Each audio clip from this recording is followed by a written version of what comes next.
రామ్ పోతినేని గారిని మాట్లాడాల్సిందిగా కోరుకుంటున్నాం.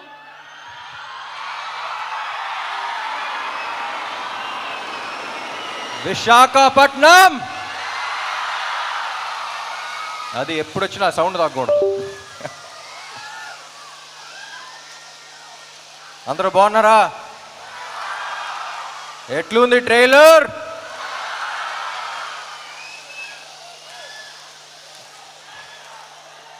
Yes, thank you thank you thank you thank you thank you thank you thank you.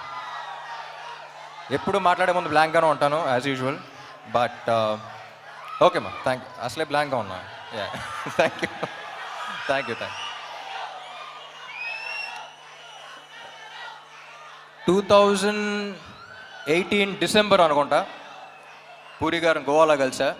ఆయన script చేయడానికి వెళ్ళారు, సరదాగా వచ్చేయమన్నారు. పక్కన ఉంటే ఎనర్జీ ఉంటుంది, వచ్చేయన్నారు. సరే అని వెళ్ళా. ఎలాంటి సినిమా చేద్దాం అనుకున్నప్పుడు ఒక 10 ఏళ్ల దాకా గుర్తుండిపోయే క్యారెక్టర్ చేద్దామండి, చాలా ఏళ్ళు అయిపోయిందన్న. అప్పుడు రాశారు ఆయన ఇస్మార్ట్ శంకర్. ఇస్మార్ట్ శంకర్ని కరెక్ట్గా డిస్క్రైబ్ చేయాలంటే స్టేజ్ మీద పద్ధతి కాదు, బట్ కొంచెం డీసెంట్గా చెప్పాలంటే ఆడొక మెంటల్ మాస్ మ్యాడ్నెస్ ఆడు. అది I think it's one of a life time experience. నేను ఇప్పుడు యాక్ట్ చేస్తున్నప్పుడే నాకు వచ్చిన కిక్ నాకు వేరు. నేను అప్పుడు ఫస్ట్ కాపీ చూసిన తర్వాత కూడా పూరి గారితో అదే అన్నా, ఏమండి నేను ఈ క్యారెక్టర్ చూసినప్పుడు నాకు ఎంతైతే కిక్ వచ్చిందో అందులో 10% ఆడియన్స్ ఫీల్ అయినా సరే I'll be very happy, because I want them also to enjoy as much as I enjoyed అని. సో అప్పుడు అడిగినప్పుడు ఆ క్యారెక్టర్ రాశారు. ఇప్పుడు ఒక్కటే అడిగా, ఏమండి ఇప్పుడు అలాంటి మెంటల్ మాస్ మ్యాడ్నెస్ ఉన్న క్యారెక్టర్తో ఒక కిక్ యాస్ స్క్రిప్ట్తో పాటు ఉంటే ఎలా ఉంటుంది అనుకున్నాం. సో అప్పుడు ఈ స్క్రిప్ట్ రాశారు ఆయన. అండ్ నాకు తెలిసి ఇప్పుడు దాకా చేసిన సినిమాలు అన్నిట్లో చాలా టైం తీసుకుని చేశారు ఆయన. అండ్ చాలా కష్టపడ్డారు. ఆయనతో పని చేసేటప్పుడు ఎంత కిక్ ఉంటుందో ఆయన స్క్రిప్ట్ విన్నప్పుడు కూడా అంతే కిక్ ఉంటుంది. అండ్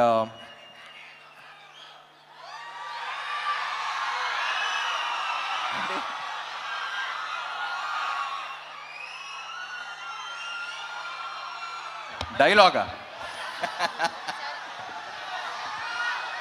లాస్ట్లో చెప్తా. పూరి గారి గురించి చెప్పాలంటే అసలు కమర్షియల్ సినిమా అంటే మనకు గుర్తొచ్చేది పూరి గారే. అండ్ కమర్షియల్ సినిమా అంటే it's not an easy thing అండి. నాకు ఎప్పుడు చెప్పాలనిపిస్తుంది. నేను సినిమా గ్యాప్స్ ఉన్నప్పుడు అబ్రాడ్ వెళ్తూ ఉంటాను. నాకు కుకింగ్ అంటే చాలా ఇష్టం. నాకు తెలిసిన వాళ్ళు, నాకు బాగా క్లోజ్గా ఉన్న వాళ్ళకి చాలామంది తెలుసు. సో అప్పుడు ఇటలీ అలాంటి ప్లేస్కి వెళ్ళినప్పుడు వాళ్ళు జనరల్ ఇండియన్ ఫుడ్ అంత ఇష్టపడరు. You can't taste the ingredients, you can't అంటే ఒక్కొక్క ఇంగ్రీడియంట్ టేస్ట్ చేయాలి, it's two spicy, too much masala అంటారు. వాళ్ళ దగ్గర అవునవును ఓకే ఓకే అనుకుంటూ ఉంటాం. కానీ ఇండియా వచ్చి హైదరాబాద్లో దిగి డబుల్ మసాలా బిర్యానీ ఆర్డర్ చేస్తాం. మళ్ళీ దాంట్లో ఉండే కిక్ మనకే తెలుస్తుంది, మన బ్లడ్లో ఉందంట commercial cinema. But it's not easy. ఒక కమర్షియల్ డైరెక్టర్ కమర్షియల్ సినిమా తీయడం అంటే ఇట్స్ నాట్ ఈజీ. దానికి ఉన్న సక్సెస్ రేట్ చాలా తక్కువ. కానీ ఒక్కసారి కమర్షియల్ సినిమా హిట్ అయితే దాంట్లో వచ్చే కిక్ ఇంకా దేంట్లోనూ రాదు. చూసారా, ఇది కమర్షియల్ సినిమాలో థియేటర్లో చేసుకునేది ఒక సెలబ్రేషన్. అది ఇస్మార్ట్ శంకర్ అప్పుడు చూసా. సో మళ్ళీ ఆ కిక్కు, ఆ రచ్చ మళ్ళీ ఉంటుందని ఎక్స్పెక్ట్ చేస్తున్నాయి సినిమాకి. సో అందరం చాలా ఇష్టపడి చేసాం ఆ cinema. And thank you. Ali గారు యాక్చువల్లీ సినిమాలో, పూరి గారి సినిమాలో ఆలీ గారి ట్రాక్స్కి ఒక స్పెషల్ ఇంపార్టెన్స్ ఉంటుంది. మెయిన్ దానికి సంబంధం ఉండదు. సో అన్ఫార్చునేట్లీ మీతో షూట్ చేయలేకపోయాను, చూడలా. బట్ లొకేషన్లో అందరూ చాలా ఎంజాయ్ చేశారని చెప్పారు. I wish I was there on sets with you. And Kavya ఏం చెప్పకముందే థ్యాంక్ యూ ఉంటుంది, అంత మంచి అమ్మాయి.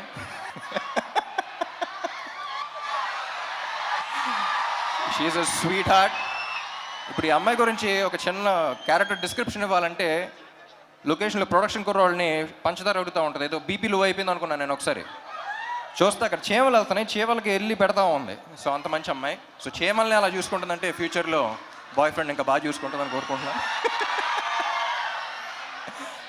అండ్ వంశీ, టెంపర్ వంశీ, నాకు టెంపర్ వంశీ ఈ సినిమాలో ఒక క్యారెక్టర్ ఉంది. క్యారెక్టర్ పేరు అడ్డా గుట్ట అక్బర్. ఆ పేరులోనే ఒక చిన్న ఫన్ ఉంది. సో సరదాగా అలాగే అడ్డాగుట్ట అక్బర్ని పిలవటం స్టార్ట్ చేశాను నేను. సో సినిమా అయిపోయిన తర్వాత టెంపర్ వంశీ నుంచి అడ్డాగుట్ట అక్బర్ అయిపోతామని కోరుకున్నా. And Vishu is one of the very few people. Generally మనం చాలా తక్కువ పని చేసి చాలా ఎక్కువ బిల్డప్లు ఇచ్చే వాళ్ళని చూస్తాం, కానీ ఎగ్జాక్ట్ ఆపోజిట్ మనడు. అండ్ ఎంత స్ట్రెస్ ఉన్నా బయటకు చూపిడు. And I don't think Double Smart would have been possible without you. And చార్మీకి రైట్ హ్యాండ్లు అంటాడు. సో పాప మనోడు ఇద్దరు కలిసి అసలు యుద్ధాలే చేశారు. And thank you so much Vishu. And thank you Charmi. And Vizag songs ఎలా ఉన్నాయి? ఏ సాంగ్ బాగుంది? స్టెప్పా మారా మార్ ముందానా? స్టెప్పా మారా మార్ ముందానా? అది క్లారిటీ రాకుండా కన్ఫ్యూజన్లో రెండు బాగా చూసేయాలి. అండ్ మై డియర్ ఫ్యాన్స్, సినిమా చేసి బాగా అలసిపోయే టైంలో ప్రమోషన్స్ పెడతారు. అసలే ప్రమోషన్స్ అంత ఇంట్రెస్ట్ ఉండదు, బట్ ఆ అలసిపోయిన టైంలో పెడతాం. సో అలాంటప్పుడు ఎనర్జీ అనేది మీ దగ్గర నుంచే వస్తుంది మళ్ళీ నెక్స్ట్ సినిమాకి. అండ్ వైజాగ్ వచ్చిన ప్రతిసారి ఆ ఎనర్జీ తీసుకెళ్తాను. Thank you so much.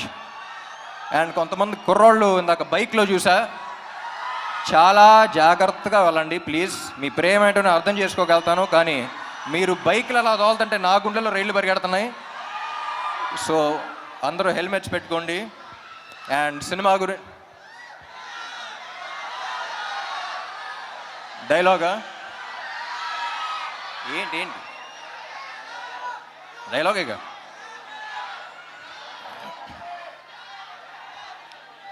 డైలాగులు యాక్చువల్లీ సినిమాలు ఎక్కువ ఉంటాయి, కానీ ప్రస్తుతానికి August 15th కలుద్దాం. మార్ ముంతా చోర్ చింతా. Thank you fans. Thank you ఇక్కడ పోలీస్ వాళ్ళందరికీ, అండ్ ఇక్కడ ఈవెంట్ ఆర్గనైజ్ చేసిన అందరికీ, గీతా గారికి, అందరికీ thank you. Love you all. Thank you. Ram garu, ఇప్పుడే అలీ గారు యాక్చువల్లీ ఒక కోరిక కోరారు. అంటే వాళ్ళు ఇందాక నుంచి డైలాగ్ స్టెప్ అంటున్నారు, ఏదైనా ఒకటి అలా ఒక స్టెప్ ఏమైనా అంటే మీరు కావ్య ఒక స్టెప్ ఏమంటారు? సి